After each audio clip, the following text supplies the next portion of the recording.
comment se porte aujourd'hui la forêt de Brocéliande depuis l'incendie qu'elle a eu en août 2022? Bah, en fait, j'ai pas l'origine du feu, mais c'est comme si que le feu en lui-même, ça n'a pas été très, très embêtant pour la forêt, en fait. Alors, c'est bizarre, hein. Parce que enfin, j'ai vu la forêt, mais sur un plan subtil. J'ai vu qu'au niveau de l'énergie, tout était là. C'est comme si que pour moi, ça n'avait pas eu un gros impact, énergétiquement parlant. Pour le subtil? Je la survolais dans le subtil. Voilà, j'ai pas senti l'impact, en fait. Mhm. Enfin, un gros impact surtout. Non, du coup, pour toi, si on parle du feu, c'est comme si il y avait un avant et un après, ou c'est comme s'il n'y avait rien eu, absolument. Quand tu dis qu'il n'y a pas eu de gros impacts. Alors, c'est bizarre de le dire, mais la manière dont je ressens énergétiquement, c'est comme si que ça avait aidé. Ça n'avait pas été nuisible. Est-ce que les arbres qui ont pris feu étaient préparés, étaient prêts à partir? Tu poses la question sur les arbres, ça m'a parlé des arbres. Il y avait une déconnexion. Quand tu as parlé des arbres, là, il y avait une déconnexion. Tiens, Il justement, y est-ce avait que une... ces arbres, ils ont une âme commune? Est-ce que du coup, quand tu parles de déconnexion, c'est toute la forêt ou une partie ou c'est Oui, c'est individuel? ça. Pour moi, c'est... Ouais, quand tu as parlé des arbres, en fait, ça m'a mis qu'il y a eu une déconnexion entre certains arbres. Les arbres, entre eux, ils interagissent. Et lorsqu'il y a eu le feu, là, il y a certains arbres qui ont brûlé. Oui, il y a pas eu cette connexion entre eux, en fait. C'est pour ça que je dis que sur un plan subtil, il n'y a pas eu D'impact. trop d'impact, mais sur un plan physique, c'est comme si qu'il leur manquait quelque chose. Communication. On parle de communication entre les arbres. Un peu bizarre. Mais les arbres sont connectés entre eux. Ils communiquent. Florence, tu vois quelque chose? Pas Allez, grand-chose. pas grand-chose. Non, mais j'écoute Marie-Pierre. Et c'est vrai que moi, pour moi aussi, en fait, il s'est pas passé grand-chose. Même s'il y a eu le feu, ça n'a pas détruit. D'un point de vue énergétique, ça n'a pas changé le lieu. Enfin, je ne perçois pas de différence entre avant et après. Mhm. Ok. Est-ce que la forêt de Brocéliande a un gardien du lieu ou plusieurs gardiens du lieu? Oui, il y en a Eh, plusieurs. il y en a plusieurs pour toi. Est-ce que on pourrait, avec l'aide de la source, parler avec un de ces gardiens? Est-ce qu'il y a un gardien qui serait prêt à nous parler là maintenant? Il n'y a personne qui répond au téléphone, qui répond à Personne ne l'appel? se présente. Comment ça se Enfin, fait? moi, je perçois rien. Enfin, d'énergie particulière qui se présente, non?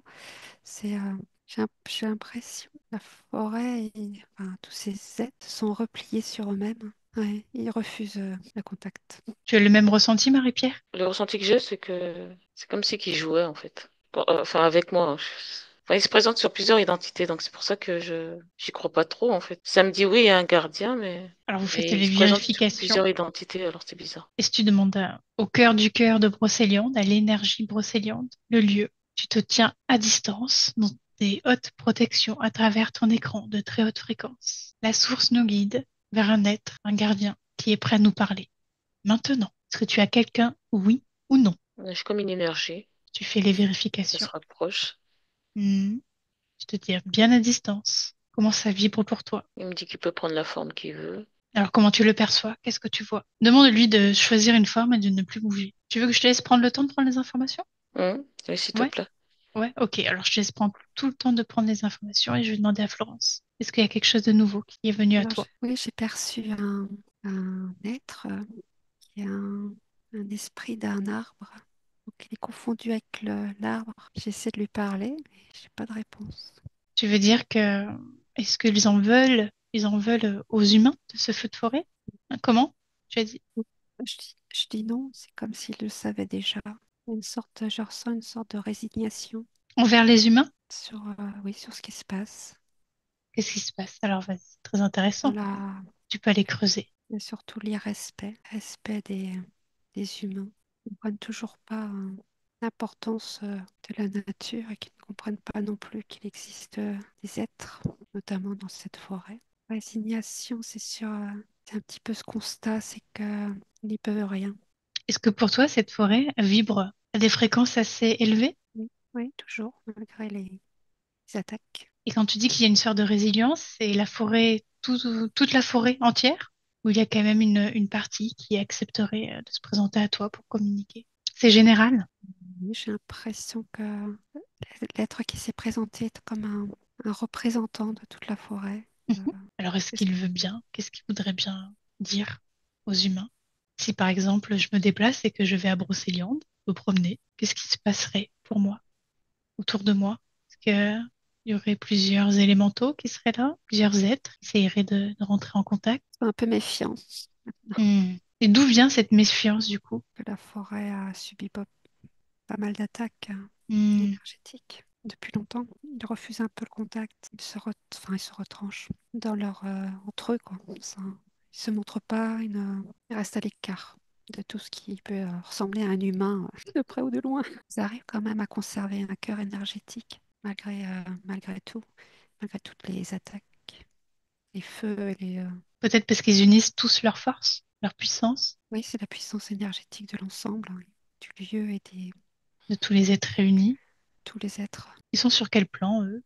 Tout de suite, j'ai entendu cinquième Mhm. dimension. Alors, Marie-Pierre, est-ce que tu as eu des informations? Alors, il s'est présenté à moi. Alors, tu vois, je te disais au début qu'il jouait, là, il se présentait bizarre, là, enfin, sur plusieurs identités. Et je lui ai dit de prendre une forme. Et la forme qu'il a pris, c'est comme un dieu grec. C'est avec sa fourche, là. On fait les vérifications, barbe et tout. T'as checké la barbe? Et ouais, mais je le vois comme une statue, en fait. Je le vois Mhm. pas une statue Ok. énergétique, en fait, on va dire. Donc, il me parlait des êtres humains où il disait que il était ils étaient inconscients, quoi. Ils faisaient pas attention. Ils prenaient pas assez soin de la forêt. C'est comme si c'était important pour l'être humain, mais si tu veux, leur importance, elle n'est pas aussi grande que celle des arbres, des êtres qui vivent dans la forêt. Pour eux, c'est plus important encore. Donc, les êtres humains sont Au second plan pour eux, quoi. non, c'est la forêt qui est par rapport au degré d'importance des arbres et des êtres qui vivent dans la forêt. L'être humain, ce degré d'importance-là est plus faible, Bah oui, au second plan. tu vois? Mhm. Voilà. Et c'est sur le plan, c'est dû au plan physique. Donc ils Mhm. font pas attention, ils prennent pas soin de la forêt, quoi. Un peu pas content. Alors il me dit qu'il y a des êtres humains qui sont très attentionnés et ces êtres humains-là sont repérés par les élémentaux, de par leurs énergies, ce qu'ils dégagent, Mhm.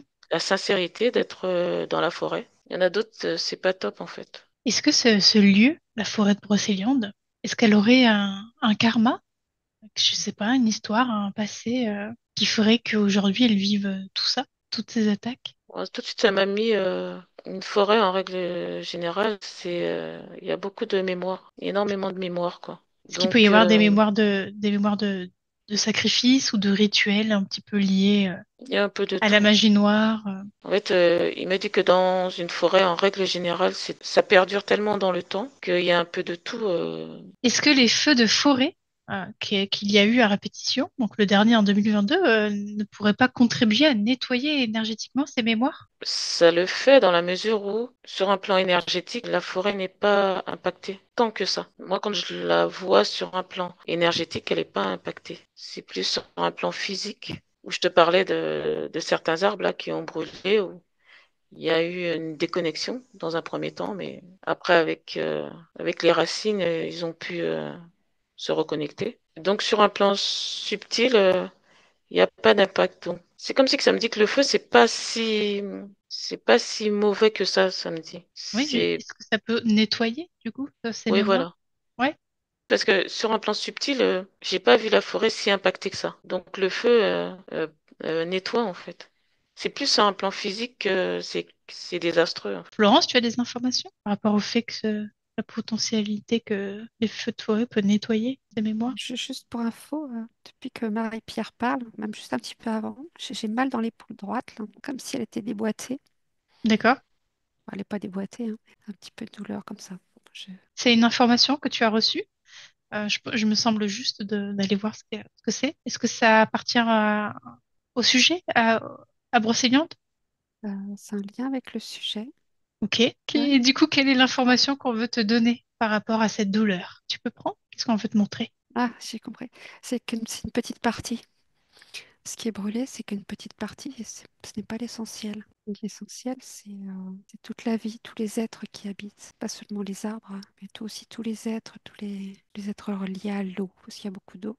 aussi à la terre et à l'air dans les branches. Comme disait Marie-Pierre, en fait, d'un point de vue sur un autre plan énergétique, tout ça perdure, n'est pas impacté par le feu.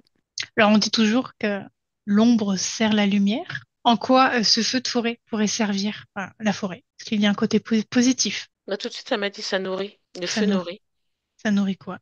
C'est comme si que ça régénère, en fait. Ça aide à régénérer la forêt. Ouais, c'est ça. Ça me dit c'est catastrophique sur un plan visuel de ce qu'on voit. Ouais, ça me dit que c'est dur quand on voit ça. Mais le feu, c'est pas si néfaste que ça. C'est un mal pour un bien? Oui, on peut dire ça. Oui. Ok. Je sais pas ce qu'en pense Florence. Ouais, je perçois là à peu près la même chose, hein. Alors, je vais vous demander par rapport à cette forêt, à cette énergie brocéliande, parce il y a quand même énormément d'histoires, j'imagine, à observer, à aller voir, des informations à prendre qui pourraient être intéressantes. Je vais vous laisser observer, voir ce qui vient naturellement à vous, qui se présente, qui serait juste de regarder là pour vous maintenant. Si bien sûr il y a quelque chose, une information qui se présente. Je vous laisse prendre le temps de prendre les informations, de les recevoir, et avec votre propre volonté, votre propre libre arbitre, vous allez explorer, vous laisser porter par ce qui vient à vous. Moi, ça me parle des êtres de la nature qui nous observent. Ok. Ils aiment la compagnie de certains êtres humains. Ils sont avec certains êtres humains depuis longtemps. Je me demandais pourquoi il me disait ça, mais il me dit certains êtres humains qui valent la peine, quoi, que Merci, trop aimable. Laurence, tu as quelque chose? On m'a montré la forêt vue d'en haut, Oui. comme si je prenais un hélicoptère. Et, je voyais une grande étendue verte. C'est un peu comme si on me disait, on ne meurt pas. Peut-être il peut y avoir des feux ou autre chose, mais la forêt ne meurt pas. Je ressens beaucoup de vie dans cette forêt, beaucoup d'harmonie, de l'amour, de la joie aussi, et d'être lumineux. beaucoup de connexion avec Gaïa. Elle leur donne beaucoup d'énergie. Eux donnent beaucoup d'énergie à Gaïa aussi. Ouais, c'est un lieu Je vois très comme énergétique. énergétiquement, les êtres de la nature nourrissent Gaïa qui leur donne de l'énergie, tu vois. Mhm. Il y a vraiment, il y a une osmose entre les arbres, les fleurs, tout ce qu'il y a dans une forêt que l'on peut voir. Il y a une vraie osmose entre Gaïa et tout ça. Ben déjà, tout ça, c'est Gaïa. Mais en plus, les êtres de la nature qui s'associent à tout ça et ça fait, énergétiquement, ça fait plusieurs couleurs d'énergie qui se côtoient sur un plan énergétique. Est-ce que vous aurez un mot de la fin, Florence, Marie-Pierre, cette enquête, cette balade dans la forêt de Brocéliande? Ou est-ce que tout a été dit pour vous? Je rejoins tout à fait ce que vient de dire Marie-Pierre. J'ai perçu ça aussi. Il y a toute une harmonie qui est en place. Moi, c'est comme si elle me disait tout va bien, que malgré les périples, les péripéties, elle continue sa vie, quoi. Ok, La forêt continue sa vie. d'accord. Ouais, j'ai rien de plus. Eh bien, si c'est bon pour vous, on peut clôturer? Oui, c'est Ok, OK pour moi aussi. très bien, merci.